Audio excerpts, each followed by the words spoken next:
अगर कभी बनना हो तो बाज बनना, लेकिन कभी भी तोता मत बनना, क्योंकि तोता बोलता तो बहुत है लेकिन सबसे ज़्यादा ऊंचाई तक नहीं उड़ सकता है, जबकि बाज कम बोलता है लेकिन सबसे ज़्यादा ऊंचाई पर उड़ता है एक बाज।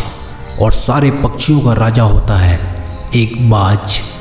हमें अपने जीवन में बाज से बहुत कुछ सीखने को मिलता है, तो आइए जानते हैं कि एक बाज से हमें क्या कुछ सीख ले सकते हैं और कैसे इन सीख से अपने जीवन को सफल बना सकते हैं।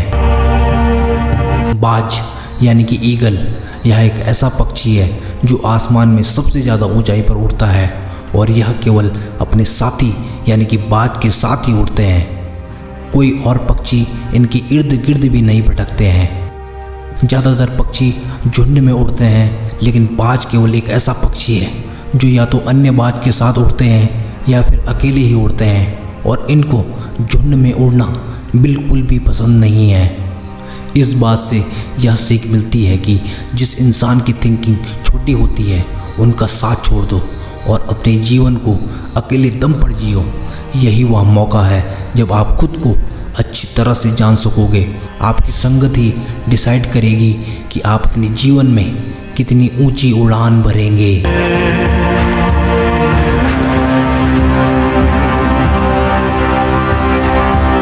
बाज का विजन क्लियर होता है, अपने शिकार को 5 किलोमीटर दूर से ही देख लेता है और तब तक उस शिकार से नज़र नहीं हटाता जब तक कि वह उसको हासिल न कर दे। इंसान को भी अपने जीवन का विज़न क्लियर होना चाहिए और तब तक अपने लक्ष्य से नहीं भटकना चाहिए जब तक कि वह उसको हासिल न कर दे। ईगल यानी कि बाज कभी भी सड़े मरे जानवर को नहीं खाता है, बल्कि वह जिंदा जानवरों का शिकार खुद ही करता है। इंसान को भी पुरानी गुजरी हुई बातों पर ध्यान नहीं देना चाहिए, बल्कि आगे आने वाले जीवन पे ध्यान देना चाहिए और उसके लिए दिन रात मेहनत करनी चाहिए। आपका पास्ट आपके हाथ में भले ही ना हो, लेकिन आपका फ्यूचर 100% आपके हाथ में ही है और उसको बनाने में जी जान लगा दो।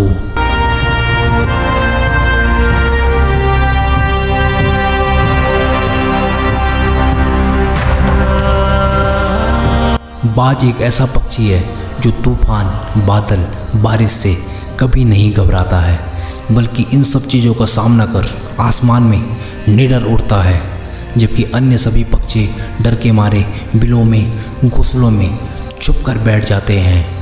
इंसानों को भी छोटी मोटी परेशानियों से कभी नहीं घबराना चाहिए, बल्कि उसका सामना पूरी हिम्मत और जोश के साथ करना चाहिए।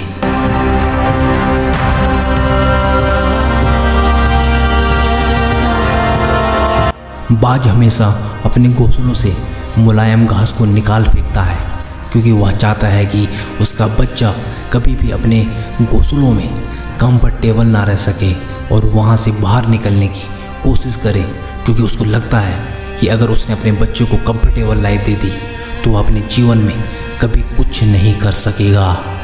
आदमी को कभी भी अपने जीवन में कंफर्टेबल लाइफ नहीं बल्कि चैलेंजिंग लाइफ जीनी चाहिए, तभी वो अपने जीवन में सफल हो सकता है, क्योंकि कंफर्टेबल लाइफ उसे अपाहिज बना देगी, जबकि चैलेंजिंग लाइफ उसकी लाइफ ही चेंज करके रख देगी।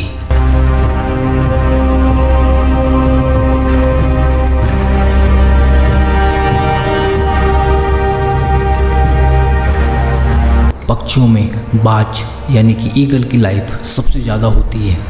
वह 70 साल तक जीते हैं, लेकिन इस उम्र तक पहुंचने के लिए उसे बहुत सख्त फैसले लेने पड़ते हैं, बहुत सारा बलिदान देना पड़ता है।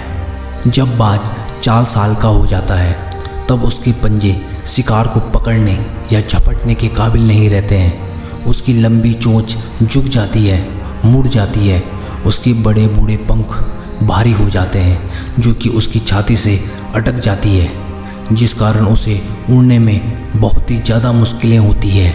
इस स्थिति में बाज के पास केवल 2 ही रास्ते बचते हैं। पहला रास्ता कि वह हालातों के आगे झुक जाए और मरना स्वीकार कर ले, और दूसरा रास्ता कि वह 150 दिनों की दर्दनाक प्रक्रिया से निकले, जिसकी वजह से उसे एक नया जीवन मिल सके।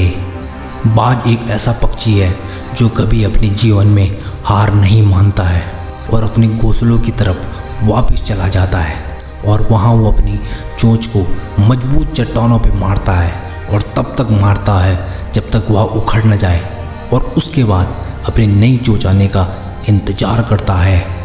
इसके बाद वह अपने नाखूनों को भी घसीटता है और उनको भी उखाड़ देता है और उसके बाद अपने पुराने बूढ़े पंखों को चोंच से उखाड़ता है और इंतज़ार करता है अपने नए पंखों के आने का।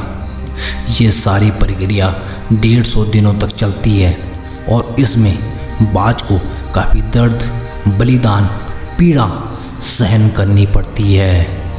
लेकिन इस पूरी प्रक्रिया के बाद बाज का नया जन्म होता है और वह 30 साल और अपने जीवन को वही जोश, जुनून और खरोश के साथ जीता है।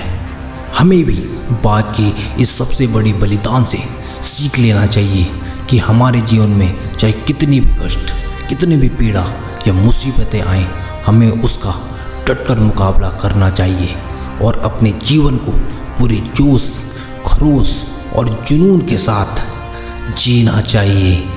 तभी हमारा जीवन सफल बन सकता है, तभी हम अपने लक्ष्य को आसानी से प्राप्त कर सकते हैं। तो आज की वीडियो में बस इतना ही। अगर आपको मेरी ये मोटिवेशनल वीडियो पसंद आई हो तो मेरे चैनल को लाइक करें, शेयर करें और सब्सक्राइब करें। धन्यवाद।